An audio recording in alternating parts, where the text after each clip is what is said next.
بسم اللہ الرحمن الرحیم۔ السلام علیکم، آپ کا دوست سلمان حیدر۔ دعا ہے پروردگار سے کہ اس نے آپ کو اور آپ کے اہل خانہ کو اپنی حفظ و امان میں رکھا ہوا۔ کوئی شک نہیں، آج چھٹی کا دن ہے، پہلا رمضان المبارک کا یوم پاکستان لوگ منا رہے ہیں۔ سیاسی ہلچل کا انتظار بھی کیا جا رہا ہے۔ ایک ٹویٹر کے میسج کی حد تک تو عمران خان صاحب نے کنڈیمڈ کر دیا تھا، لیکن باقاعدہ طور پر ایک عام ترین اجلاس جس وقت میں آپ سے بات کروں زمان پارک میں جاری ہے، تمام اعلیٰ ترین قیادت، اس میں آپشنز جی، سیاسی آپشنز کون سی استعمال کرنی ہے، قانونی آپشنز کون سی استعمال کرنی ہے، پبلک کی آپشن کون سی استعمال کرنی ہے، اس کی تو کچھ چیزیں میرے پاس ایکسکلوسیو آئی ہیں، وہ تو میں ڈیفینیٹلی آگے چل کے بتاؤں گا۔ لیکن حامد میر صاحب نے ایک کالم لکھ دیا جی، اور جس کے امپریشنز بہت زیادہ مختلف ہوں گی، یہ میں آپ کو بتا دوں جس طریقے سے یہ کالم لکھا گیا ہے، اور یہ رخ کس بات کا تعین کر رہا ہے، عمران خان کی کون سی باتوں کی عکاسی کر رہا ہے، اس کی درستگی پہ کہتے ہیں مہر تصدیق ثبت کر رہا ہے، اور باجوہ صاحب کی جو طریقہ واردات کیا تھا وہ جس طریقے سے بتایا جا رہا ہے عابد میر صاحب کی شکل میں، وہ طریقہ واردات بڑا حیران کن تھا۔ اور جب میں آپ سے بات کروں تو حیرانگی ہوتی ہے کہ اس ذہنی حالت کے مالک شخص کو کمان کیسے مل سکتی ہے، اور وہ کیا تھا۔ میں کچھ چیزیں ہیں بہت اہم میں آپ کے سامنے ڈسکس کرتا ہوں نا۔ بیچارے نا باجوہ صاحب، بیچارہ میں لفظ اس لیے استعمال کر رہا ہوں نا، شاید سمجھ بوجھ عقل یا بہت زیادہ ہے یا اس سے تھوڑی ایک لیول پہ ذرا کم نظر آتی ہے۔ ایک پٹاری وہ خود کھولتے ہیں، چند باتیں اس پٹاری کے اندر سے نکالتے ہیں، چاروں طرف سے نا ان کی مذمت ہونا شروع ہو جاتی ہے، ٹھیک ہے جی، ان کو کوسنے ملنا شروع ہو جاتے ہیں، تنقید ہونا شروع ہو جاتی ہے، پھر وہ خود اپنی بیوقوفی سے ہی اپنے آپ کو ایکسپوز کرتے ہوئے نظر آتے ہیں۔ ابھی تک تو میں نے یہی دیکھا ہے۔ پھر اپنی صفائیاں بھی دینا شروع کرتے ہیں، وہ بھی اتنے بونڈے انداز پہ کہ بندہ حیران رہ جاتا ہے کہ بھائی میں نے کوئی بات ہی نہیں کی، میں نے کوئی ایسا چیز ہی نہیں تھی۔ مجھے واقعی سمجھ نہیں آئی کہ اس اسٹیٹ آف مائنڈ کا بندہ اگر واقعی ایسا ہے تو کیسے کمان سنبھال لیتا ہے، اور پھر وہ کیا کرتا ہے۔ جنرل باجوہ صاحب نے نا حامد میر صاحب کو جھوٹا کہا تھا، فراڈیہ کہا تھا، دھوکے باز کہا تھا، میتلا صاحب کے بھی انٹرویو میں، وہ کال اگر وہ صحیح ہے تو الزام لگائے تھے۔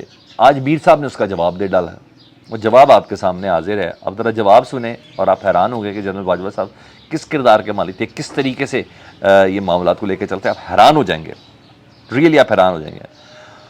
حامد میر صاحب کہتے ہیں جنرل باجوہ جب بریگیڈیئر تھے نا تب سے انہیں جانتا ہوں، آرمی چیف بننے کے بعد رات دیر تک انہوں نے ملاقاتیں شروع کر دی تھیں، رات دیر تک اس طرح کی ایکٹیویٹی شروع کر دی تھیں، جس پہ میں سمجھ گیا تھا کہ وہ اس وقت کچھ سیاستدانوں کو سمجھانے اور کچھ باور کرانے کے لیے بیک چینل کھول رہے ہیں آرمی چیف کی رات گئی کی ایکٹیویٹیز کی وجہ سے۔ یہ حامد میر صاحب کہہ رہے ہیں۔ انہوں نے کہا 2018 کے انتخاب سے قبل، اب سنیں یہاں سے انکشافات شروع ہو گئے حامد میر صاحب کے، صبر کیا ہوا تھا نا انہوں نے حامد میر صاحب نے، جب انہوں نے نہیں کیا تو وہاں پہ انہوں نے بتا دیا کہ جناب یہ سب چیزیں ہو رہی تھیں۔ انہوں نے کہا 2018 کے انتخاب سے قبل جنرل باجوہ نے مجھے کہا کہ شہباز شریف کو وزیر اعظم بنانا ہم چاہتے ہیں،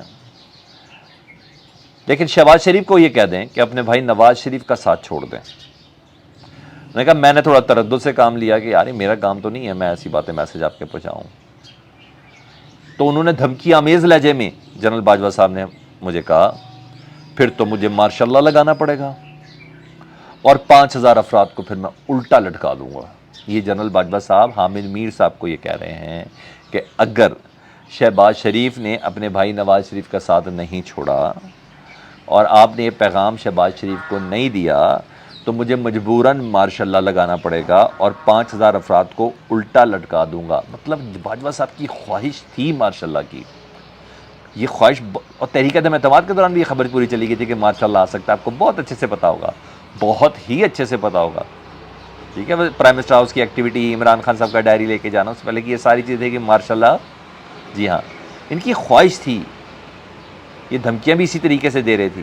مجھے ایسا لگتا ہے ادارے کی طرف سے مخالفت تھی، کور کمانڈرز کی طرف سے مخالفت تھی، مجھے اگر یہ باتیں حامد میر صاحب کی درست ہیں تو ان کی خواہش تو بہت ضرور تھی، لیکن ادارے نے مخالفت کی تھی، ان کی خواہش پوری نہیں کر سکی تھی، اس لیے تو بار بار ایکسٹینشن لے لیتے تھے نا۔ یہ تو سب ایسے تھوڑی ہوتے، خواہش ہو تو یہ ہوتا ہے نا، اتنے کون سے پاکستان کی سالمیت کے لیے ضروری تھے۔ لیکن بہرحال اگلے دن کہتے ہیں شہباز شریف صاحب کو حامد میر صاحب نے کہا میں نے کہہ دیا کہ آپ نواز شریف کا ساتھ نہیں چھوڑنا، آپ نے، اور کسی قیمت پہ آپ نے نواز شریف کا ساتھ نہیں چھوڑنا۔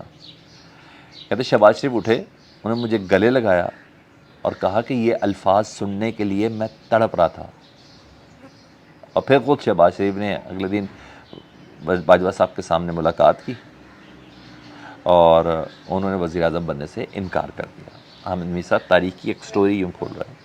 اچھا جی، پھر کہتے ہیں ایک اور دن آرمی ہاؤس میں مجھے بلایا گیا، اس وقت سلیم صافی اور ارشاد بھٹی بھی آرمی ہاؤس میں موجود تھے، اور یہ کہا گیا کہ عمران خان کو کہیں نواز شریف پر تنقید کرتے ہوئے جنرل جیلانی کا ذکر نہ کریں۔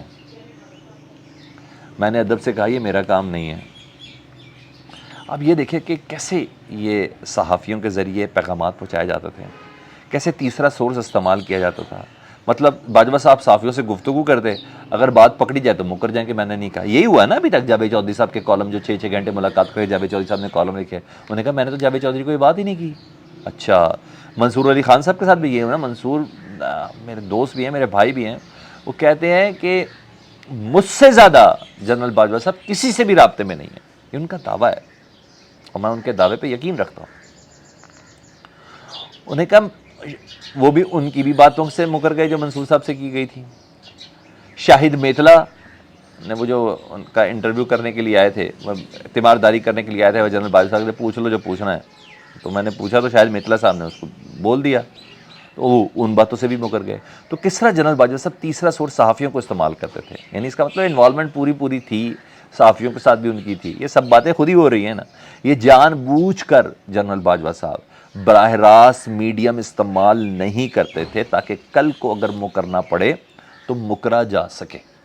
یہ براہ راست اس لیے میڈیم استعمال نہیں کرتے تھے۔ یہی ہم اس وقت دیکھ رہے ہیں کہ میں نے تو کوئی دھمکی دی ہی نہیں تھی، میں نے تو عمران خان کو کسی قسم کی کوئی دھمکی نہیں تھی، میں نے تو کہا ہی نہیں تھا کہ عثمان بزدار کو اٹھا دو۔ صحافیوں کے ذریعے کہلوائے گئے تھے نا ساری باتیں۔ اب آپ کو حامد میر صاحب کی باتوں کے بعد پتہ چل گیا کیا ہو رہا تھا اس وقت؟ جی یہ ہو رہا تھا، میں نے تو علیم خان کو کہا ہی نہیں تھا کہ وزیر اعلیٰ بنا دو۔ مکرنے میں تو کوئی حرج نہیں ہے نا، اب تو وہ مکر سکتے، وہ مکر بھی تو رہے ہیں، باتیں کر رہے ہیں، سب کچھ ہو رہا ہے، اور جب وہ صحافی آ کے بات کرتا تو وہ مکر جاتے ہیں۔ یعنی دوستی عمران خان سے بڑی زیادہ تھی، لیکن خان صاحب کو پیغام کسی تیسرے بندے کے ہاتھ دیے جا رہے تھے۔ اس طرح کے کردار کیسے ہوتے ہیں میں نے نہیں بولنا، آپ خود ہی دیکھ لیں کہ کیا چیز ہے۔ نے کہا جب عمران خان صاحب وزیر اعظم بن گئے تو مجھے بلایا، پھر مجھے بلایا جنرل باجوہ صاحب نے، مجھے بلا کر کہا کہ عمران خان کو کہہ دیں کہ اسد عمر کو وزارت خزانہ اور عثمان بزدار کو وزارت اعلیٰ سے ہٹا دیں۔ یہ میر صاحب کہہ رہے ہیں کہ مجھے بلا کے کہا گیا عمران خان کو کہہ دیں کہ اسد عمر کو وزارت خزانہ سے ہٹا دیں اور عثمان بزدار کو وزارت اعلیٰ سے ہٹا دیں۔ میں نے کہا یہ میرا کام نہیں ہے۔ ایک دوسرے صحافی اس میٹنگ میں موجود تھے، حامد میر صاحب کہتے ہیں، انہوں نے جا کے پیغام پہنچا دیا، اسد عمر ہٹ گئے لیکن عثمان بزدار نہیں ہٹے۔ تو یہ بات اگر یہیں تک رکھ لوں تو اس کا مطلب ہے کہ یہی معاملہ تھا عمران خان صاحب کے ساتھ، وہ جو بہت زیادہ عداوت اور کدورت اور فاصلہ بڑھ گیا تھا کہ عثمان بزدار ان کے کہنے پہ نہیں ہٹائے گئے تھے، اسد عمر تو ہٹ گئے تھے۔ اگر یہ باتیں ساری درست کروں آگے اور سن لیں جی۔ انہوں نے کہا اپریل میں ابصار عالم پر حملہ ہوا تھا، کہتے واک کرتے ہوئے گولی چلی گئی تھی، ان کو گولی لگی تھی ان کے۔ انہوں نے کہا اپریل میں ابصار عالم پر حملہ ہوا، باجوہ صاحب نے ابصار عالم کے حملے میں 2 درجن صحافیوں کے سامنے یہ کہی تھی بات۔ حامد میر صاحب کہہ رہے ہیں کہ ابصار عالم پر حملے کی وجہ ان کی غیر نصابی سرگرمیاں تھیں، اور میتلا صاحب کو یہ کہہ رہے ہیں کہ مجھے تو معلوم نہیں ابصار عالم پہ حملہ کس نے کیا تھا۔ ٹھیک ہے، کوئی اتنا ویل ڈیکوریٹڈ حملہ نہیں تھا وہ، یہ کہ انہوں نے کہا تھا کوئی اتنا زبردست صلاحیتوں کا حامل حملہ نہیں تھا، یہی کہا نا میتلا صاحب کو بھی انہوں نے۔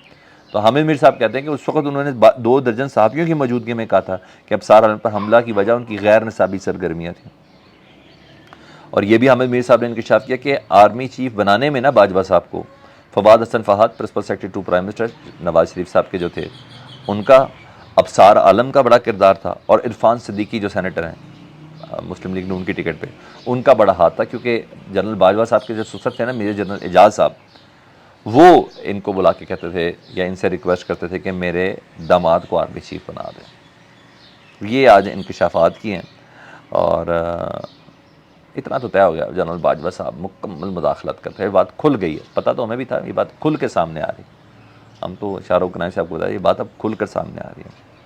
دوسرا، ٹویٹر کے تک میں نے بولا عمران خان صاحب نے مذمت کر دی پنجاب الیکشن ملتوی کرنے کے حوالے سے، لیکن پورا پاکستان، سوشل میڈیا ایکٹیوسٹ، وکلا، یہ تمام آج عدالت کے کھلنے کا انتظار کر رہے تھے، مگر شاید سارے 23 مارچ منا رہے ہیں، تو آج بہرحال انتظار کر رہے تھے۔ صرف خاموشی ہے، رابی آج سکون ہی لکھ رہا ہے، دیکھیں کل کیا ہوتا ہے، پی ٹی آئی کے سینئر رہنماؤں کا اجلاس بلا لیا گیا ہوا جی، الیکشن کمیشن پر طویل مشاورت ہوگی، سیاسی اور عوامی آپشنز پر غور کیا جائے گا، اور ظاہری بات درخواست روز سے بھی تیار کری تو کل ذرا پھر عدالت کے دوبارہ کروائیں گے، کیا چیز ہے یہ بات اتنی جلدی ہضم نہیں ہونی یہ سب چیزیں. لیکن ایک بات میں دوسری بتائی تھی کہ کچھ لوگ نا سول سوسائٹی کے صحافی حضرات وغیرہ وہ مل کے آئے ہیں عمران خان صاحب سے، صحافی کے مفاہمت ہونی چاہیے. تو اس میں مجیب الرحمان شامی صاحب، مظہر عباس صاحب، سہیل وڑائچ وغیرہ یہ تمام تھے. انہوں نے کہا عمران خان نے آل پارٹیز کانفرنس میں شرکت کرنے کی آمادگی ظاہر کر دی.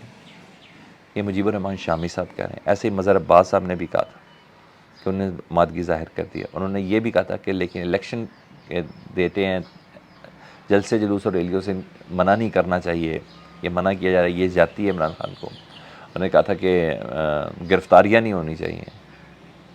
تو مجھے بتا دیں آل پارٹیز کانفرنس میں ان حالات میں ہو سکتی ہے کہ 154 مقدمے ہوں، 147 مقدمے ہوں عمران خان صاحب کے اوپر، گرفتاریاں ہوں اور الیکشن کی ڈیٹ ہی منسوخ کر دی گئی ہو؟ یہ سب کیا چیز ہے؟ مطلب مجھے ایسا لگتا ہے یہ حکومت خود یہ معاملات کو مزید پولیٹیکل ٹرمائل کی طرف لے کے جانا چاہ رہی ہے. یہ چیزوں کو سلجھانے نہیں، مزید الجھانے کی کوشش کری، شاید اسی میں ان کا فائدہ ہے. آپ کو کیا لگتا ہے کمنٹ سیکشن میں مجھے بتائیے گا. اپنا بہت خیال رکھیں. اللہم صلی علی محمد و علی محمد.